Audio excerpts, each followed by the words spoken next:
Alright y'all, so welcome back to my channel. Today I'm going to start vlogging my pregnancy. Yes, you heard it right, I am currently pregnant. Today is Thursday. Oh, I'm sorry, today is Wednesday, October 5th.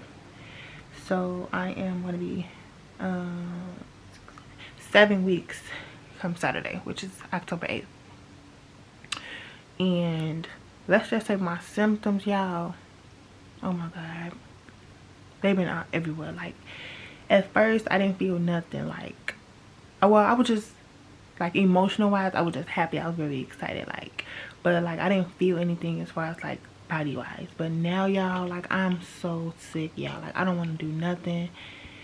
I've been just really sleepy, fatigued, like my anxiety been through the roof. And then like I can't, like, I don't have the appetite for anything, so my appetite's messed up. I can't sleep. I was like constipated a little bit, but now we have like diarrhea. So it's just like, this baby just had me all over the place. Like, no, this better be a boy. Well, I want it to be a boy. I want a boy. But whatever God bless me, I'm gonna be happy. But I want a boy. I want to be a boy mom. But yeah, so I found out I was pregnant like 3 weeks ago. Because I was supposed to start my birth control pills. I was going to start my pills, and I'm supposed to take a test before you start a new pack.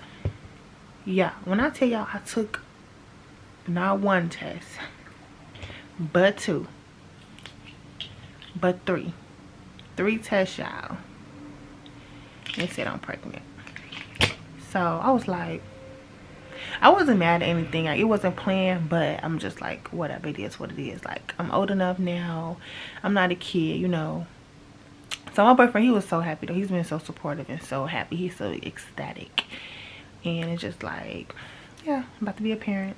But yeah, I am excited. So y'all want y'all to come with me on this journey to vlog everything that's going to be going on with me, from symptoms to cravings to like how I'm feeling, just the overall journey of me having this baby. So yeah, stay tuned.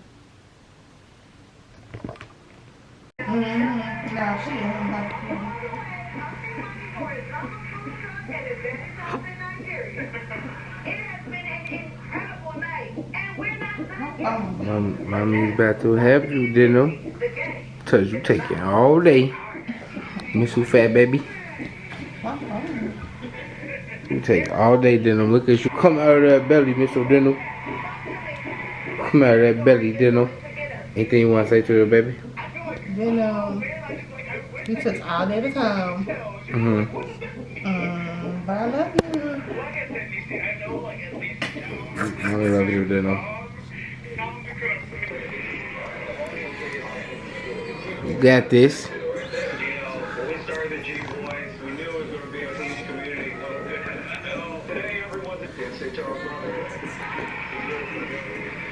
You do a great job.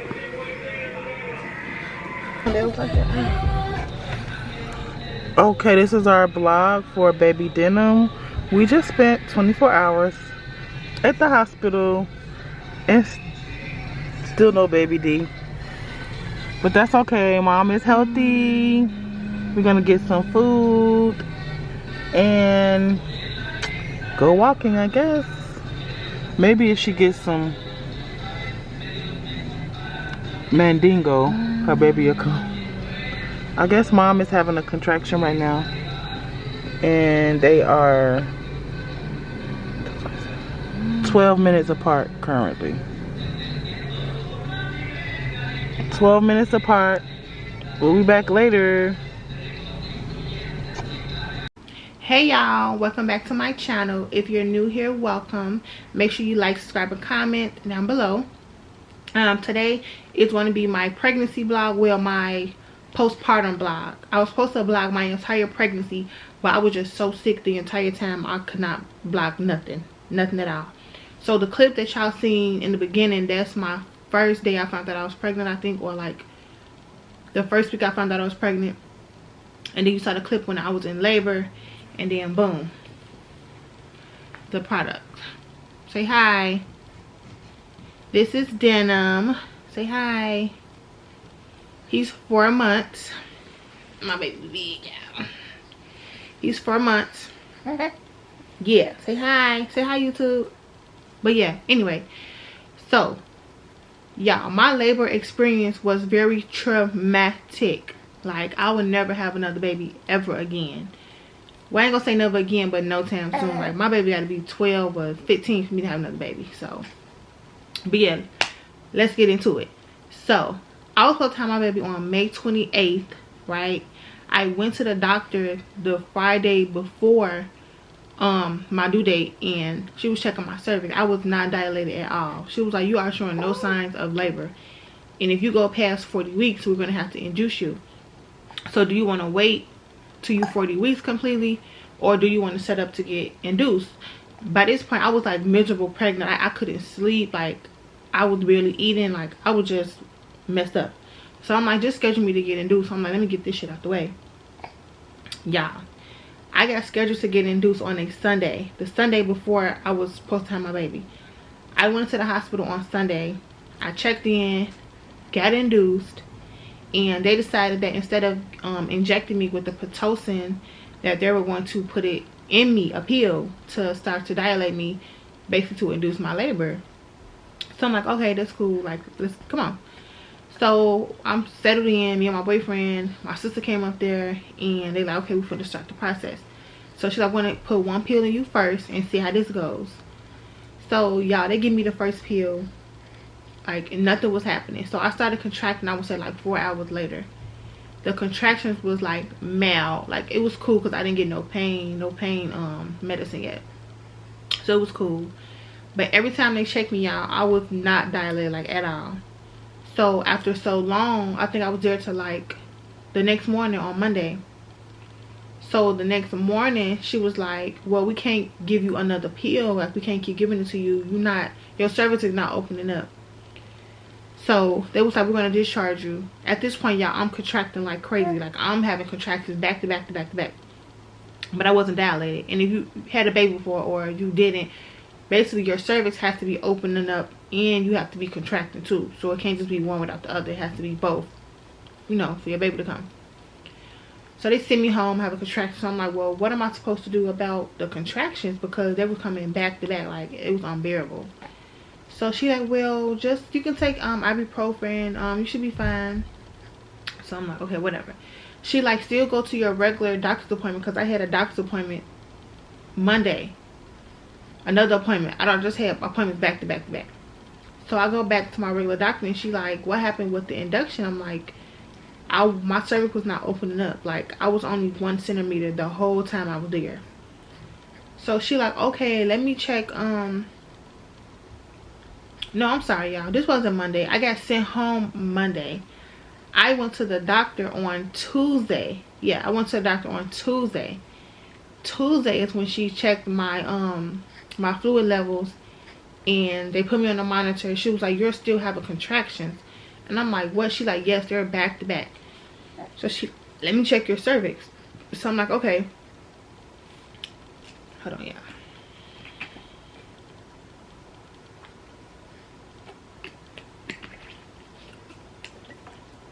So she goes to check my cervix, and immediately I felt like liquid like coming out of me. So I'm like, what the fuck?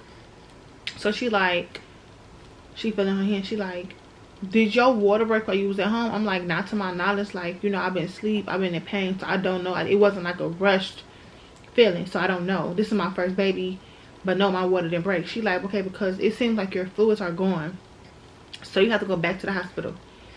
Back to the hospital. I just left on Monday, y'all. So I went to get induced on Sunday. They sent me home on Monday. Tuesday I went to my doctor's appointment. Now she's saying go back to the same hospital. So I'm like, okay, whatever, because it's for my baby. So I'm going to make sure he good about, bless you. I'm going to make sure he good by all means necessary. So I go back to the doctor. So first of all, let me grab some food, because if they admit me, I'm not going to be able to eat. So I call my sister. I'm like, I'm gonna go to Subway, give me some food. Can you drive me to the hospital? She like, yeah, okay. So we go. She dropped me off at the hospital. They check me in again. They're like, wow, you're back? I'm like, yes. They told me to come back because all my fluids are going around my baby. And when your fluids going around your baby, that's unhealthy. So you have to like go to the hospital. So she like, okay, let me check you. She like did an ultrasound. So after the ultrasound, she like, yeah, your fluids are gone. So guess what? We have to admit you. I'm like, oh my God, not again. So they put me in the bed. Like at this point, they was like speeding because they like, you know, you in active labor. So they put me in the bed, got me all together, and the doctor came and was talking to me like, okay, we're gonna start to induce you again, but this time we're not gonna do the pill in you. You're gonna get Pitocin, which goes in the ID in your arm. So they explained to me that there's different levels of Pitocin. You can go from 0 to 20. That is the highest level I believe you can get. So I'm like, well, how far would I get? She was like, well, that depends on your body. Some people make it to the 20th level. Some people make it to 5 and they have their baby. So I'm like, okay.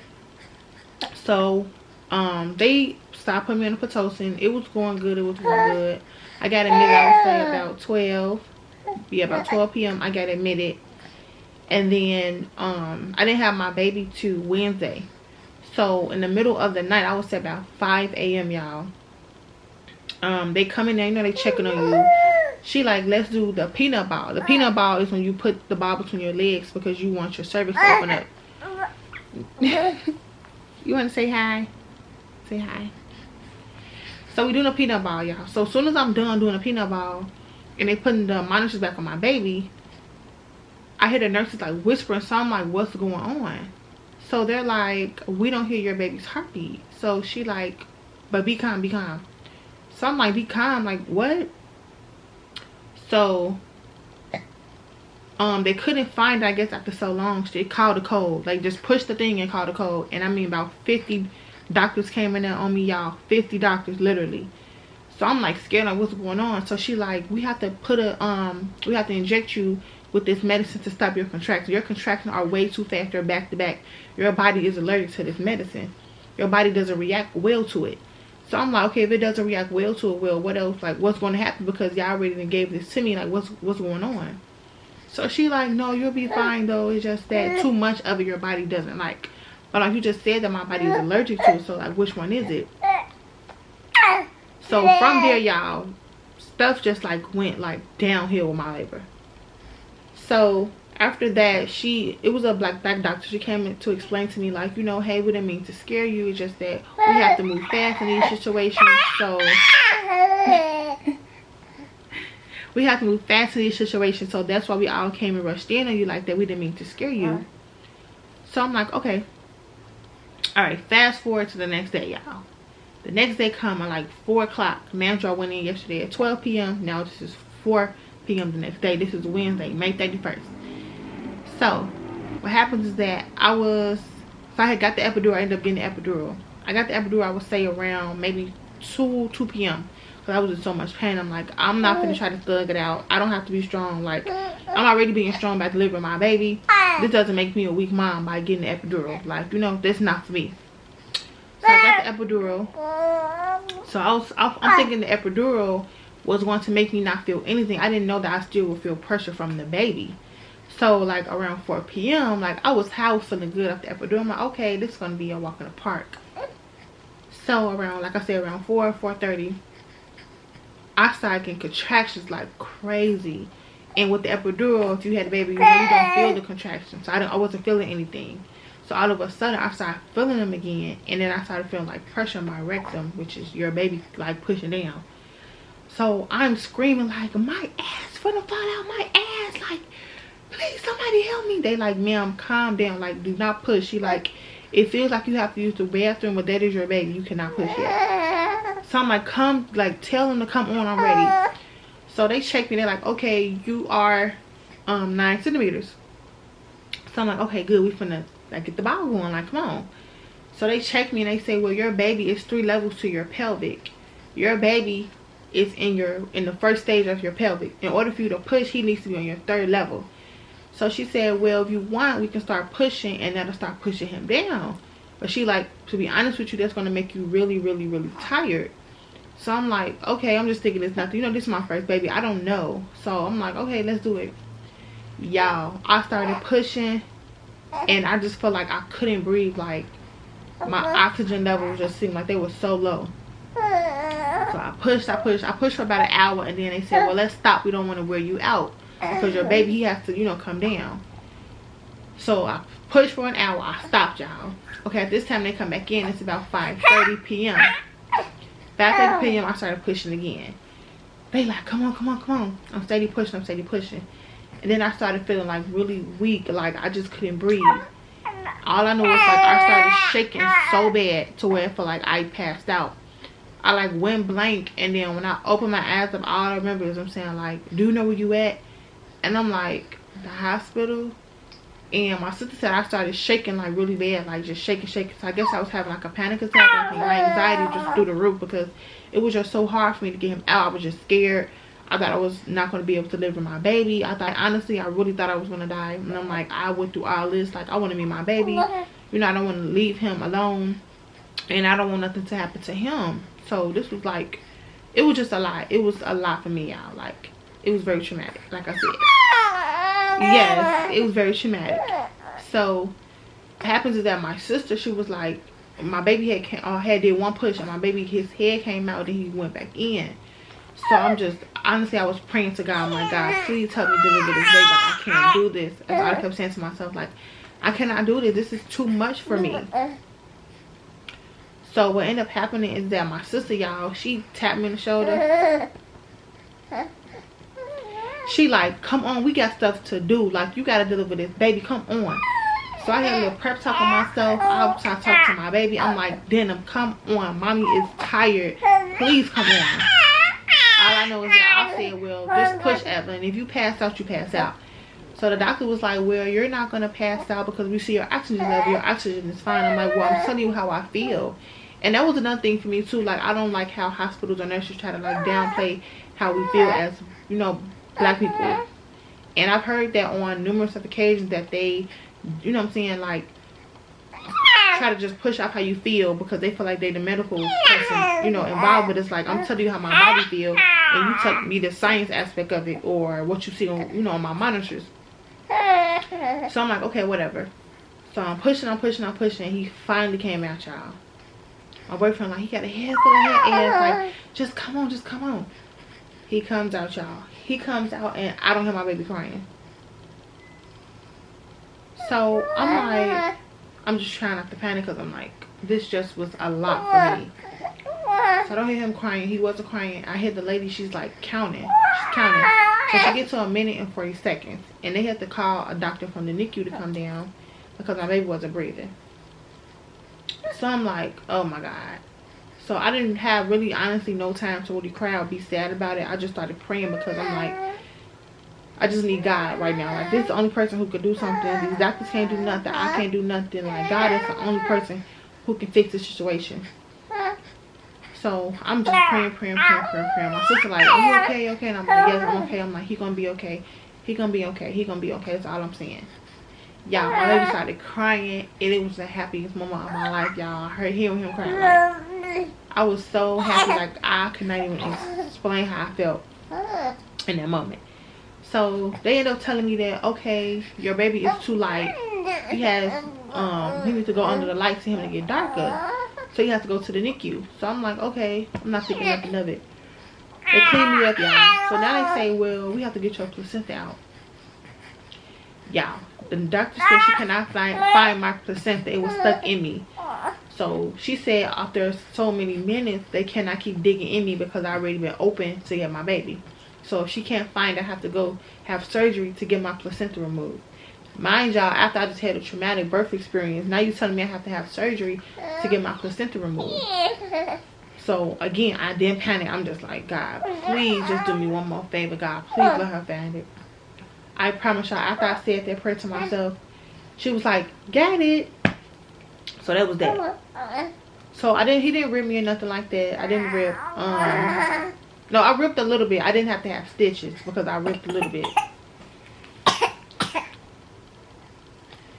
So I ripped a little bit. So they ended up giving me a pill to help to stop the bleeding from me ripping because they didn't want to give me stitches. That was another thing. The pill she gave me, she said I was going to have diarrhea. So I'm like, okay, I'm thinking it's going to be, you know, within a few hours. Y'all, not to gross y'all out, nothing like that. But I started using the washroom immediately. I'm just like, God, like, please let this be over. Like, I'm tired, I'm sleepy, I'm hungry. So they end up finally moving me to the mother to be. It's like a different, after you have your baby, they move you to like the mother unit or whatever. Because they couldn't have their baby yet. So they moved me there, and she was like, well, you can see your baby whenever you want to. It's 24 hours, you know.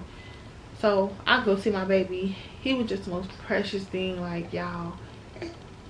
Like, when I walked in, I heard the baby crying, and I just knew it. It's like I knew that was my baby. And I'm like, is that Denim? They're like, yes, that's Denim. After that, after I seen him, I went back to my room or whatever. And then the nurse, they come and see you 1,000 times. They come and see you on every shift. So they come in at midnight. I think they come in at like 6 in the morning. They're coming again at like 7 in the morning. Like, they just come in constantly bothering you. And it's like, I really just wanted my rest because, like I said, I went through like a traumatic birth experience. So yeah, I'm talking about you. So I just wanted my rest. So she ended up telling me, like, well, you'll be home soon, and they don't know how long they have to keep your baby. I'm like, well, they just say that for him to get darker. Come to find out, child, my baby, he wasn't eating. He wasn't eating at all. So he would eat like a small, like the smallest drop of milk. And I'm just like, it's always something. Like, first it was I couldn't, my induction didn't go well. And then it was my water broke, I didn't know it. And then it was time to push, I had to push him down. And then when he came out, he wasn't breathing. Now y'all saying he was too light. Now y'all saying he not eating. It's like problems on problems on problems. So I'm like, just remain calm. Like, this ain't the time to fall right now, girl. So they end up telling me the next day, like, your baby has to stay until he's able to eat a certain amount. At first, like, I'm just like, okay, he's gonna come home with me because we have to stay there for a few days. I think I was in the hospital for like 2 days after I had my baby. Yeah, I had no Wednesday, I went home Friday. So come Friday, they give you like a celebratory meal to celebrate. You pick like what you want. You can have like steak, chicken parmesan. They just celebrate you being a mom. So they give my celebratory meal, and then it's like, well, what time is your ride coming? So I'm like, okay, can I go see my baby? So I go talk to his doctor in the NICU or whatever. And he's like, your baby, he's not eating, and his left leg is stiff. Another thing.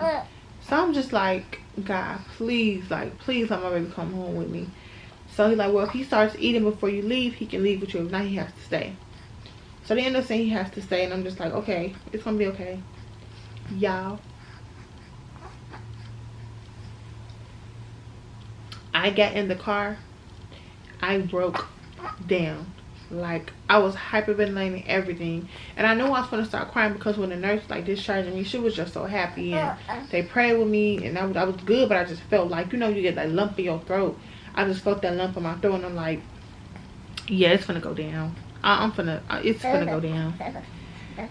So I get in the car, I'm just crying, and his paternal grandmother came and got me from the hospital. So when I got in the car from the hospital, I was just breaking down crying, and my boyfriend's mom came and got me. She the one was like, don't cry, it's gonna be okay. Like, he's gonna come home. Like, I know how you feel. It's gonna be okay though. But I'm just like, nothing that nobody could tell me works. Like, even texting my friends, like, they was very supportive. They was praying for my baby and praying for me, but nothing. Well, you know what, it did work. In the moment I felt it didn't work because I was just so sad, and I felt like I was depressed, and I didn't want to get postpartum. But you know what, in the end, now that I'm looking back on it, it did work because my baby was only there for 6 days.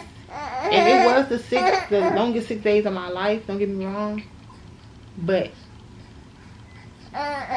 it was all worth it. I'm just saying, in the end, it was all worth it. So the first few days when I came home, like, I really couldn't do nothing. Every day I just wanted to see my baby. Like, I was supposed to be resting. You just had a baby, you know, you're supposed to have your feet up, be relaxing. And I couldn't do anything, y'all. Like, I was sick to my stomach. My boyfriend was sick to his stomach. We was barely talking. It was just so weird. It was just so weird in the house, y'all. Like, and I'm trying to console him. He's trying to console me, and nothing was working. We just wanted our baby. I would call up there every hour. Like, I'm trying to check on my baby. They're like, he's doing good. He's eating. Y'all, I called on the 6th. I had my baby on the 31st. I called on Yeah, June 6th. And they was like, your baby is overeating. Like, he is eating so much now. And what's crazy is the day before that I went to see him at night, and I was just rubbing his hand. I'm like, Denim, you know, mommy and daddy want you to come home. Please eat, baby. Like, please, we miss you. Like, we just feel incomplete without you. So I kissed him. I said goodnight. I prayed over him. And then the next day, that's when they called me and said he was eating. I can come and get him. Y'all, if I didn't fly to the hospital to get my baby, I didn't do nothing. I didn't comb my hair. I was already like brushing my teeth, of course, stuff like that. But as far as like me putting on some clothes and all that, I went whatever I had on. I flew to get my baby. As soon as I got my baby, I was just so happy. Like, it was the happiest day of my life, y'all. Like, it felt so good. Like, it was just a joy I cannot explain. And before I can get him, they made me do like a CPR little training or whatever, just to make sure he was good. They did a CAT scan of his head just to make sure he was good, because my birth, like I said, my birth was just his birth. It was so traumatic. My labor was so traumatic, and it was just like so much going on. But in the end, we have little Denim. He's sleepy. But yeah, I just wanted to get here and show my birth story, because I was supposed to be record and tell y'all what happened and show y'all him. But life just been lifing, y'all. Like, life been lifing. And being a mom is a lot. I love it though, but it's a lot. It's a lot to get used to. So y'all be seeing more of him though. We're going to be doing some videos and going places and vlogging and, you know, doing what it do. So yeah, thank y'all for tuning in, and make sure you like, subscribe, and comment down below.